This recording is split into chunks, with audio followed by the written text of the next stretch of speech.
வணக்கம். நம்ம லாஸ்ட் வீடியோவில் 1 மினிட் மெடிடேஷன் சேலஞ்ச் பற்றி பார்த்தோம் இல்லையா?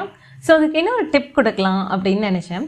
ஸோ இந்த மெடிடேஷன் பண்ணுறப்போ என்ன சொன்னோம் அப்படின்னா, நம்ம தாட்ஸ் கூட நம்ம அட்டாச் ஆகாமல் இருக்கணும் அப்படின்னு பார்த்தோம். அதான் ஃபர்ஸ்ட் திங் இல்லையா? ஸோ அந்த தாட்ஸ் கூட அட்டாச் ஆகாமல் இருக்கிறதுக்கு இன்னொரு வே இருக்குது. நம்ம சும்மா உட்காந்தோம் அப்படின்னா நம்ம மைண்ட் எங்கேயாவது ஓடும் இல்லையா? ஸோ நீங்கள் ஏதாவது ஒரு விஷயத்தில் ஃபோக்கஸ் பண்ணலாம். எதர் உங்கள் பிரெத்தில் உங்கள் மூச்சு இன் அண்ட் அவுட் போகுது இல்லையா? இந்த மூச்சை நீங்கள் கவனிக்கலாம்.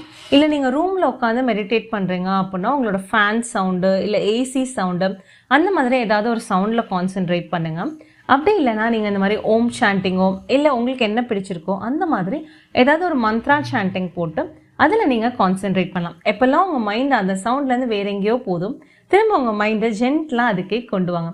இதை 1 மினிட்லேருந்து ஸ்டார்ட் பண்ணி அப்புறமா கிராஜுவலாக இன்க்ரீஸ் பண்ணுங்கள். ட்ரை பண்ணி பாருங்கள். எப்படி இருந்ததுன்னு கமெண்ட்ஸில் சொல்லுங்கள். தேங்க்யூ.